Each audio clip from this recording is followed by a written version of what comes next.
The Stalls of Barchester Cathedral by M.R. James. Read by Wayward Python.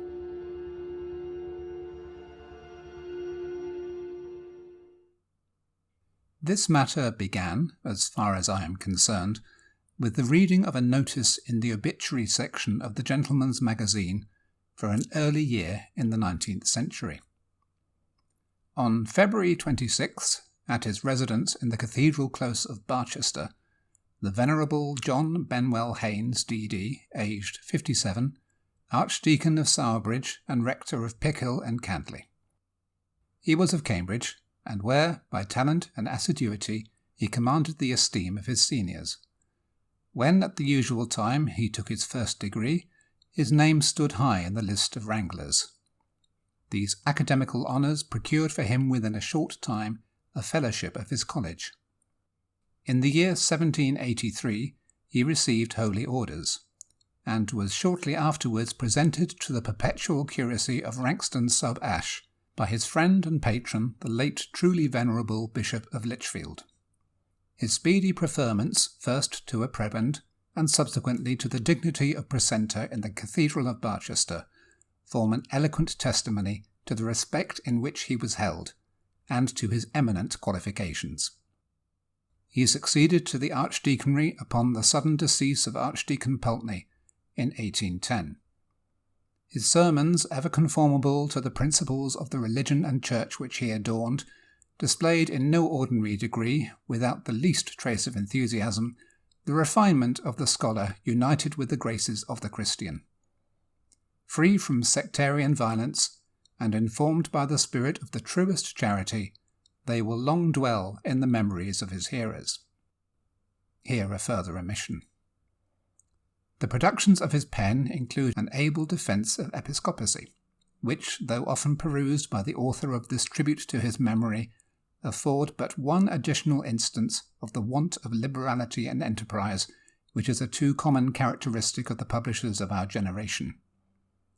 His published works are, indeed, confined to a spirited and elegant version of the Argonautica of Valerius Flaccus, a volume of discourses upon the several events in the life of Joshua, delivered in his cathedral, and a number of the charges which he pronounced at various visitations to the clergy of his archdeaconry. These are distinguished by etc., etc. The urbanity and hospitality of the subject of these lines will not readily be forgotten by those who enjoyed his acquaintance. His interest in the venerable and awful pile under whose hoary vault he was so punctual an attendant, and particularly in the musical portion of its rites, might be termed filial, and formed a strong and delightful contrast to the polite indifference displayed by too many of our cathedral dignitaries at the present time. The final paragraph, after informing us that Dr. Haynes died a bachelor, says, "It might have been augured that an existence so placid and benevolent would have been terminated in a ripe old age by a dissolution equally gradual and calm. But how unsearchable are the workings of Providence! The peaceful and retired seclusion amid which the honoured evening of Dr. Haynes' life was mellowing to its close was destined to be disturbed, nay shattered, by a tragedy as appalling as it was unexpected.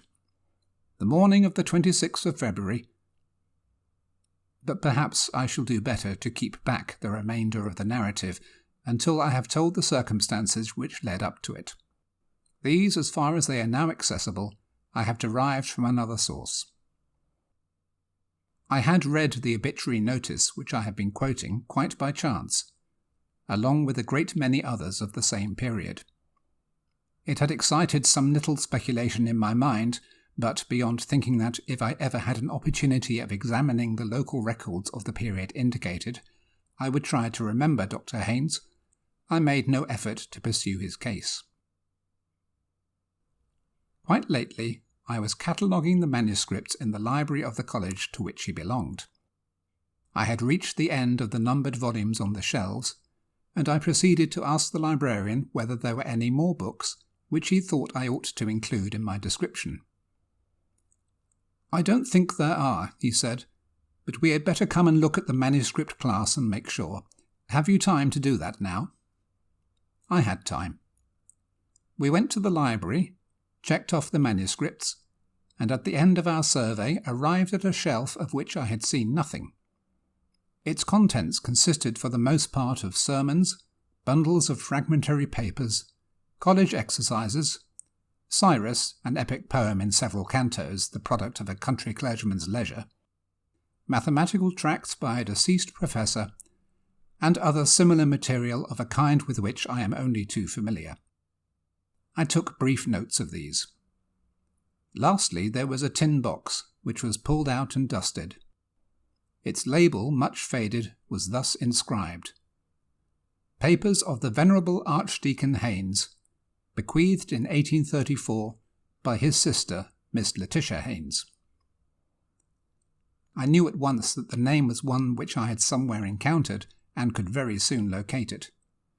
That must be the Archdeacon Haynes who came to a very odd end at Barchester.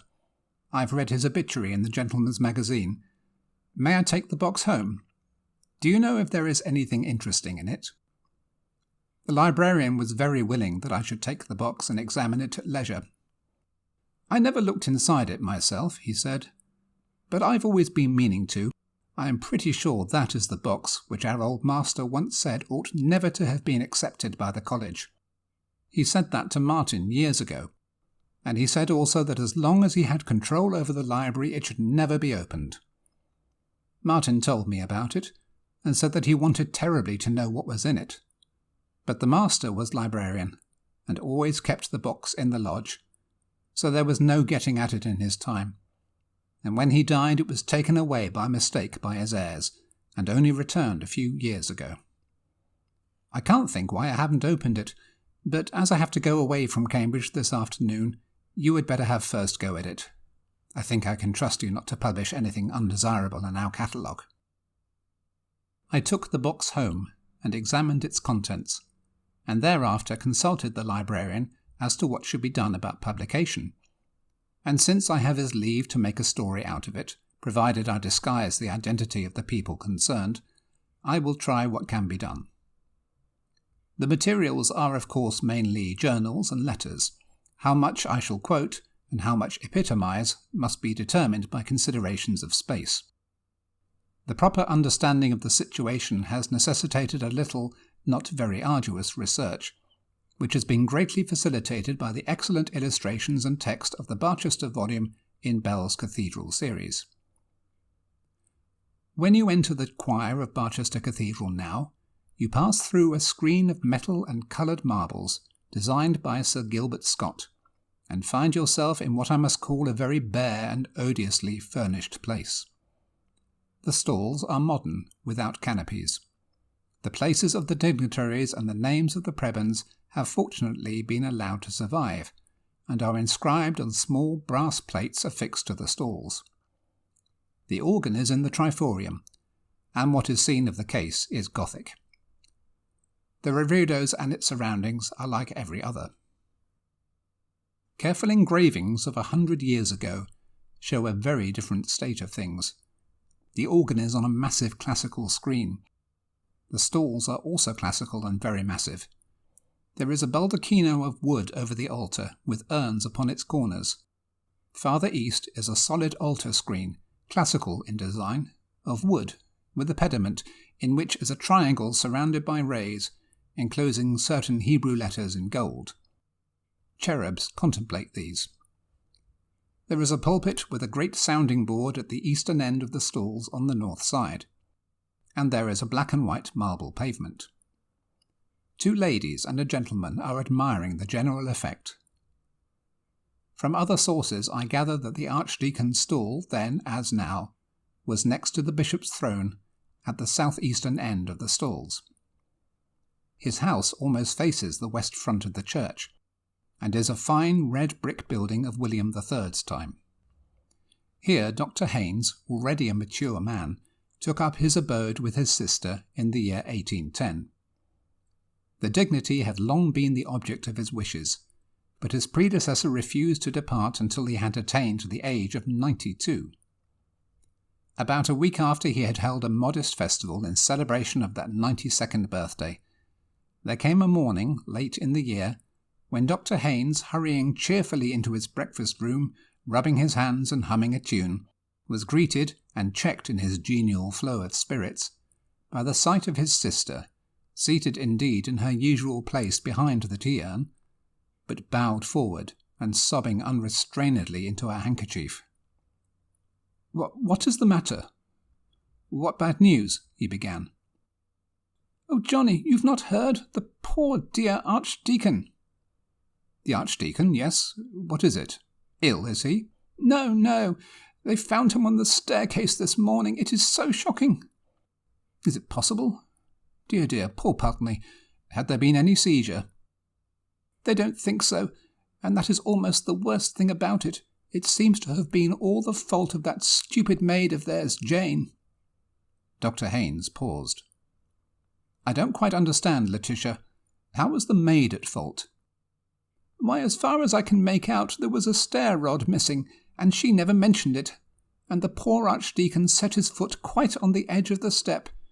You know how slippery that oak is, and it seems he must have fallen almost the whole flight and broken his neck. It is so sad for poor Miss Pulteney. Of course they will get rid of the girl at once. I never liked her." Miss Haynes's grief resumed its sway, but eventually relaxed so far as to permit of her taking some breakfast. Not so her brother, who, after standing in silence before the window for some minutes, left the room, and did not appear again that morning.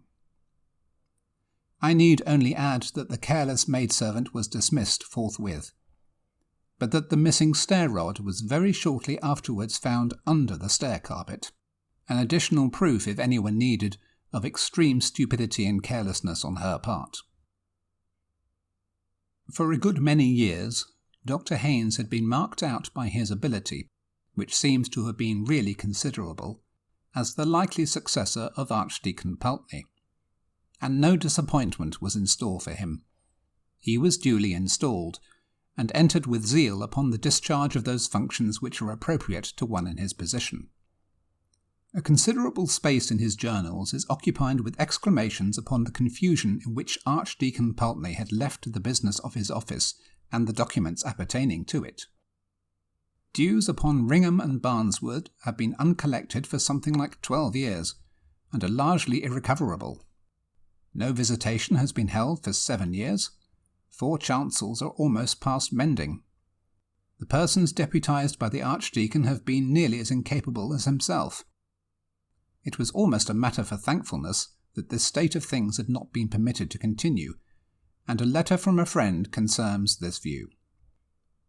"My poor friend, upon what a scene of confusion will you be entering! I give you my word that on the last occasion of my crossing his threshold there was no single paper that he could lay hands upon, no syllable of mine that he could hear, and in fact no connection with my business that he could remember.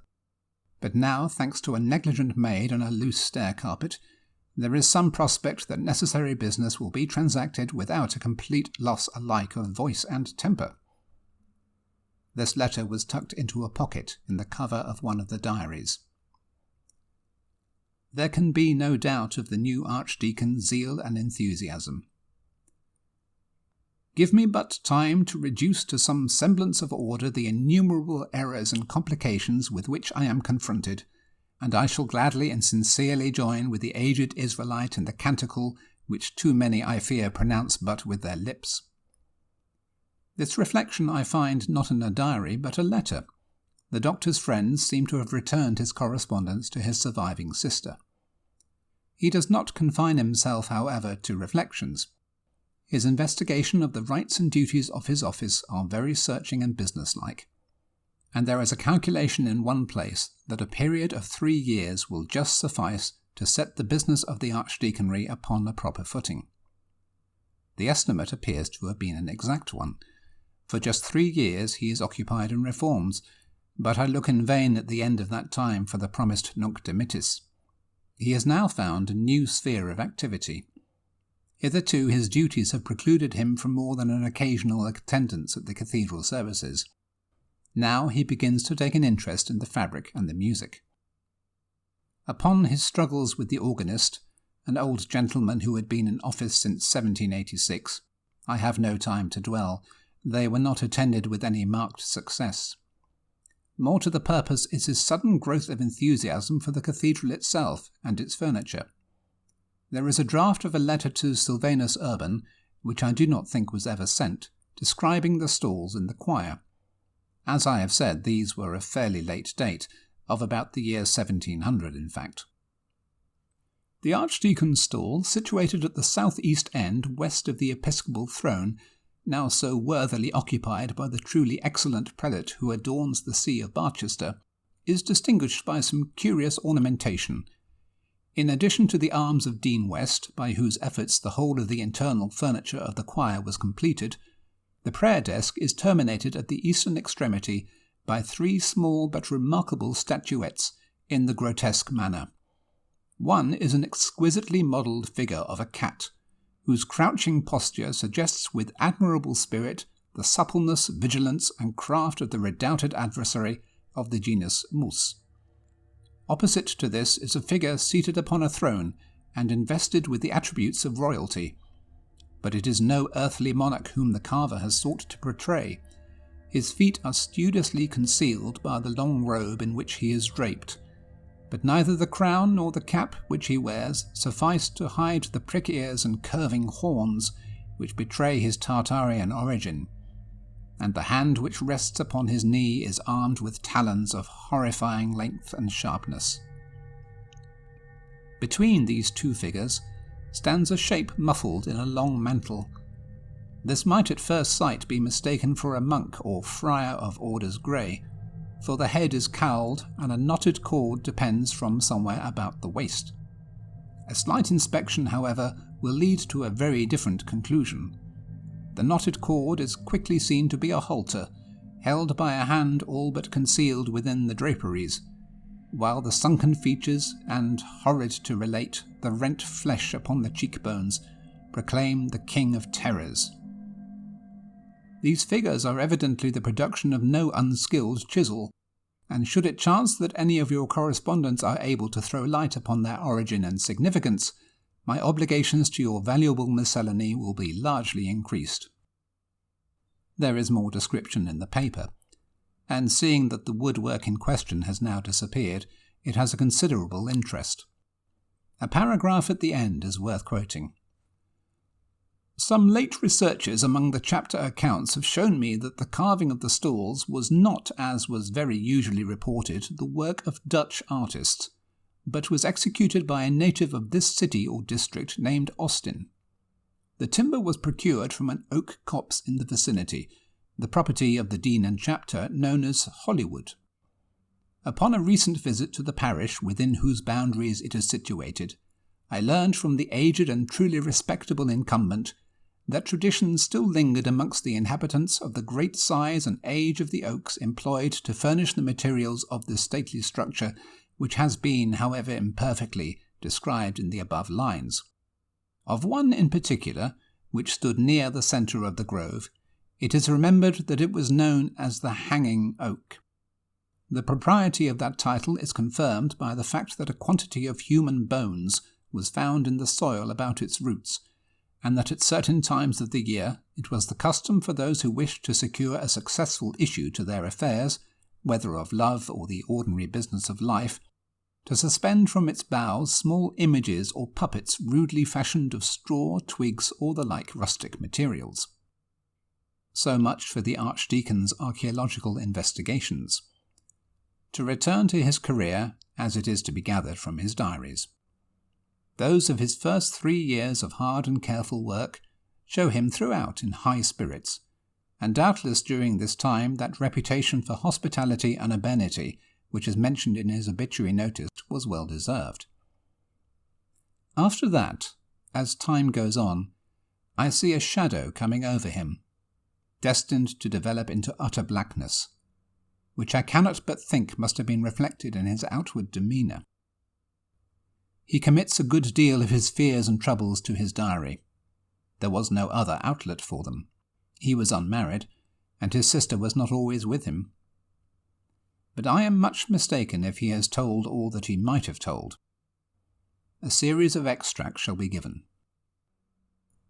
August the 30th, 1816. The days begin to draw in more perceptibly than ever. Now that the archdeaconry papers are reduced to order, I must find some further employment for the evening hours of autumn and winter. It is a great blow that Letitia's health will not allow her to stay through these months. Why not go on with my defence of episcopacy? It may be useful. September the 15th. Letitia has left me for Brighton. October the 11th. Candles lit in the choir for the first time at evening prayers. It came as a shock. I find that I absolutely shrink from the dark season. November 17th. Much struck by the character of the carving on my desk. I do not know that I had ever carefully noticed it before. My attention was called to it by an accident. During the Magnificat I was, I regret to say, almost overcome with sleep. My hand was resting on the back of the carved figure of a cat which is the nearest to me of the three figures on the end of my stall. I was not aware of this, for I was not looking in that direction, until I was startled by what seemed a softness, a feeling as of rather rough and coarse fur, and a sudden movement, as if the creature were twisting round its head to bite me. I regained complete consciousness in an instant, and I have some idea that I must have uttered a suppressed exclamation, for I noticed that Mr. Treasurer turned his head quickly in my direction. The impression of the unpleasant feeling was so strong that I found myself rubbing my hand upon my surplice. This accident led me to examine the figures after prayers more carefully than I had done before, and I realized for the first time with what skill they are executed. December the 6th. I do indeed miss Letitia's company. The evenings after I have worked as long as I can at my defence are very trying. The house is too large for a lonely man, and visitors of any kind are too rare. I get an uncomfortable impression when going to my room that there is company of some kind. The fact is, I may as well formulate it to myself, that I hear voices. This, I am well aware, is a common symptom of an incipient decay of the brain, and I believe that I should be less disquieted than I am if I had any suspicion that this was the cause. I have none whatever, nor is there anything in my family history to give colour to such an idea. Work, diligent work, and a punctual attention to the duties which fall to me is my best remedy, and I have little doubt that it will prove efficacious. January the 1st. My trouble is, I must confess it, increasing upon me. Last night, upon my return after midnight from the deanery, I lit my candle to go upstairs.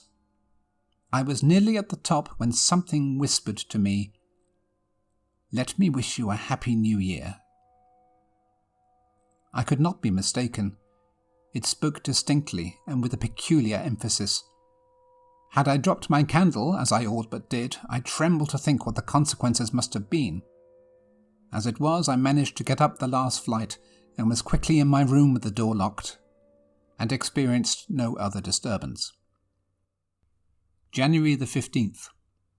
I had occasion to come downstairs last night to my workroom for my watch, which I had inadvertently left on my table when I went up to bed. I think I was at the top of the last flight, when I had a sudden impression of a sharp whisper in my ear. "Take care." I clutched the balusters, and naturally looked round at once.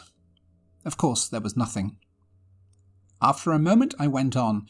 It was no good turning back, but I had nearly as possible fallen. A cat, a large one by the feel of it, slipped between my feet, but again, of course, I saw nothing.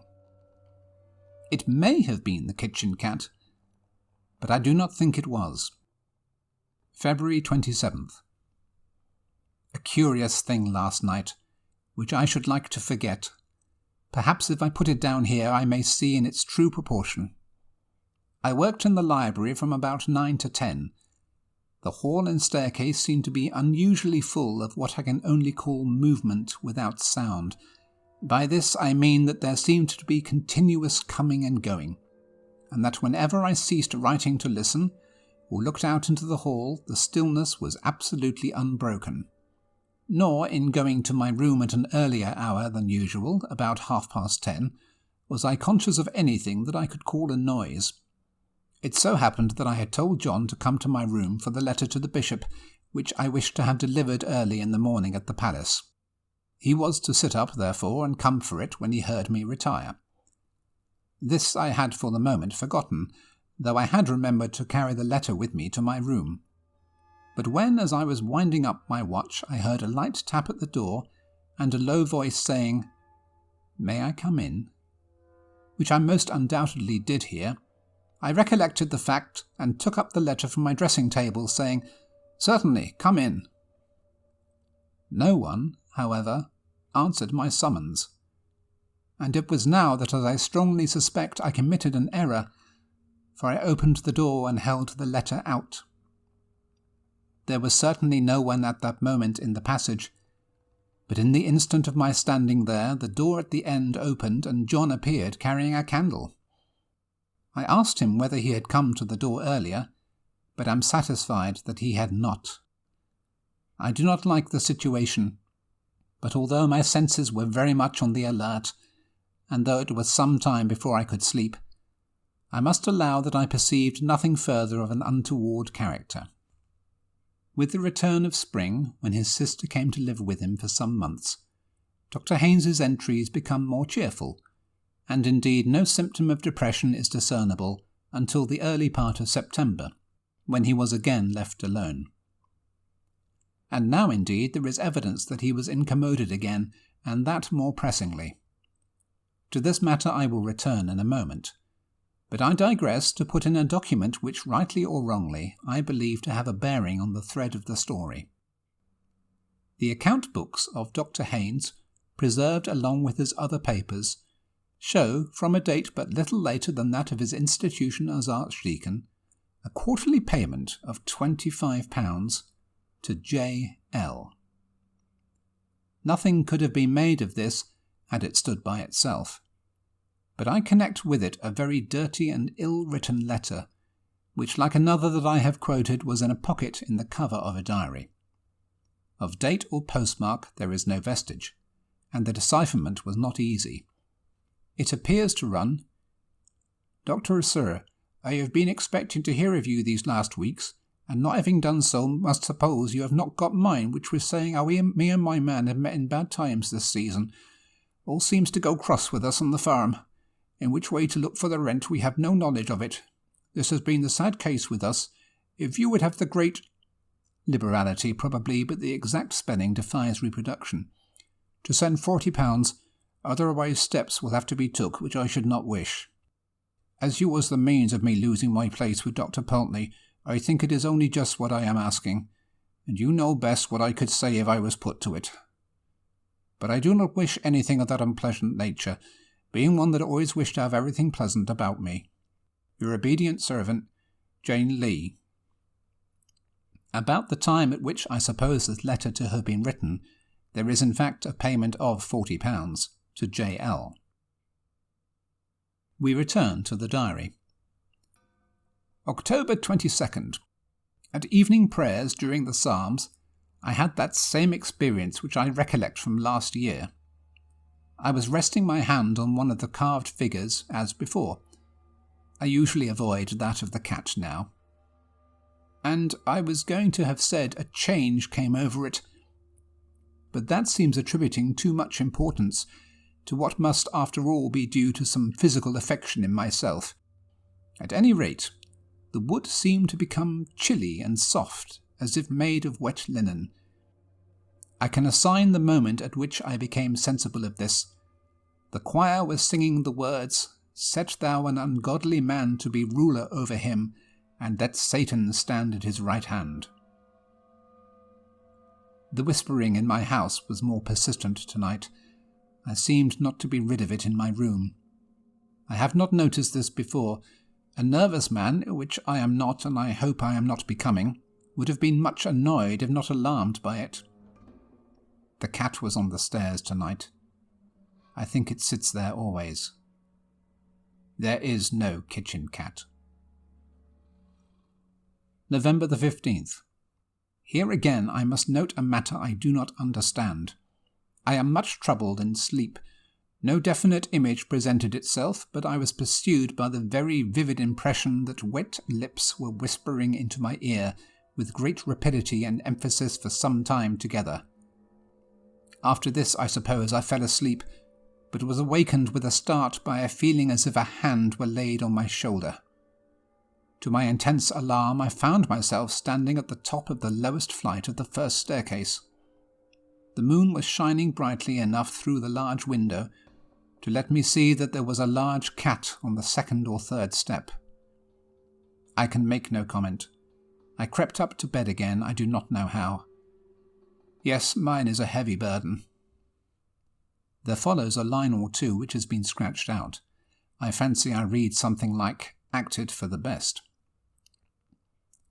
Not long after this, it is evident to me that the Archdeacon's firmness began to give way under the pressure of these phenomena. I omit, as unnecessarily painful and distressing, the ejaculations and prayers which in the months of December and January appear for the first time and become increasingly frequent. Throughout this time, however, he is obstinate in clinging to his post.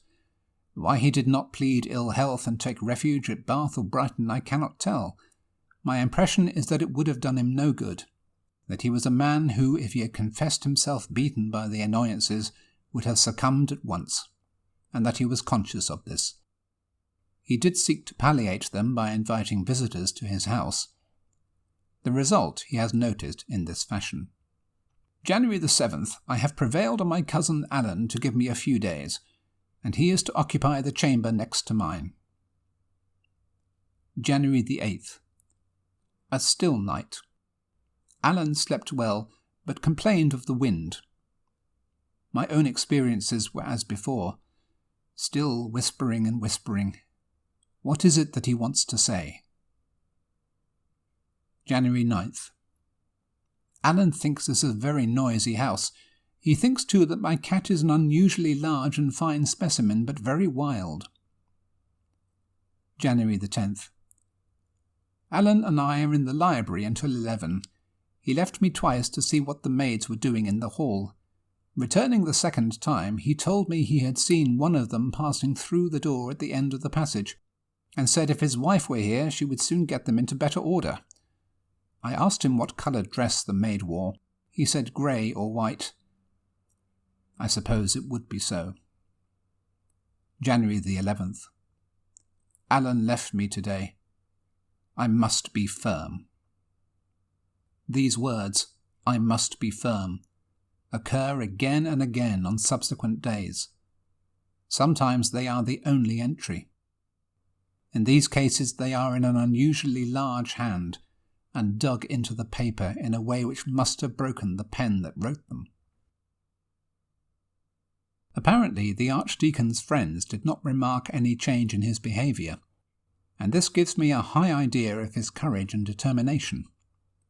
The diary tells us nothing more than I have indicated of the last days of his life. The end of it all must be told in the polished language of the obituary notice. The morning of the 26th of February was cold and tempestuous. At an early hour the servants had occasion to go into the front hall of the residence, occupied by the lamented subject of these lines. What was their horror upon observing the form of their beloved and respected master lying upon the landing of the principal staircase in an attitude which inspired the gravest fears. Assistance was procured, and a universal consternation was experienced upon the discovery that he had been the object of a brutal and murderous attack. The vertebral column was fractured in more than one place. This might have been the result of a fall. It appeared that the stair carpet was loosened at one point.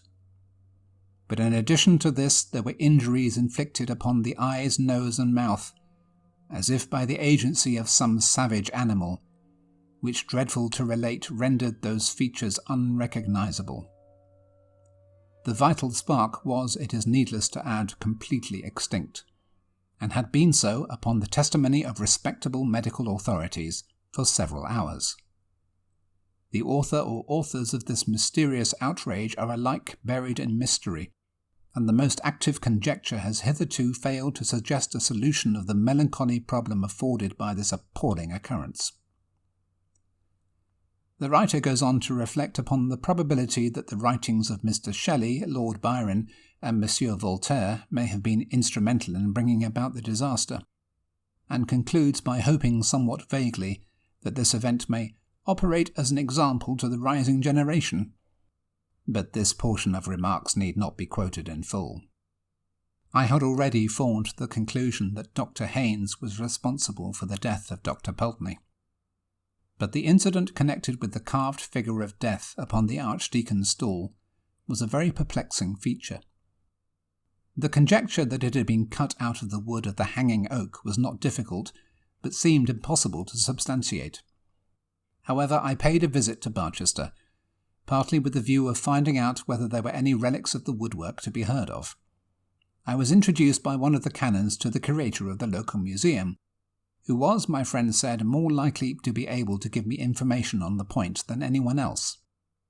I told this gentleman of the description of certain carved figures and arms formerly on the stalls, and asked whether any had survived. He was able to show me the arms of Dean West and some other fragments. These, he said, had been got from an old resident, who had also once owned a figure, perhaps one of those which I was inquiring for. There was a very odd thing about that figure, he said. The old man who had it told me that he picked it up in a woodyard whence he had obtained the still extant pieces, and had taken it home for his children.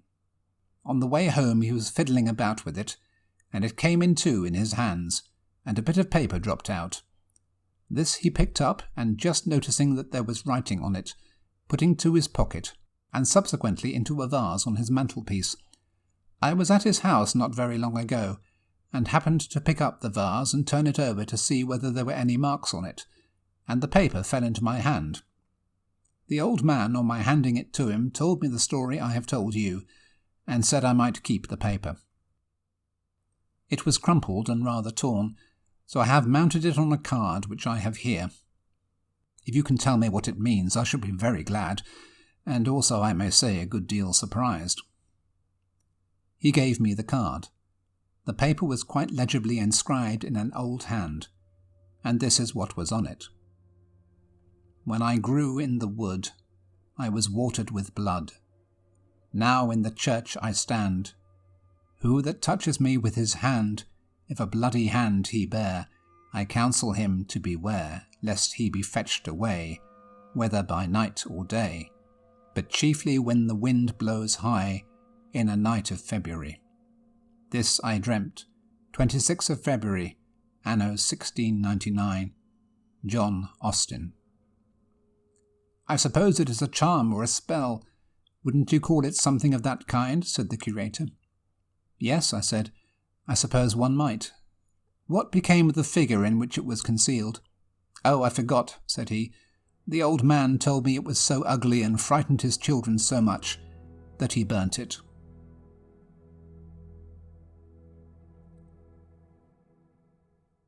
That was The Stalls of Barchester Cathedral, by M. R. James. Read by Wayward Python.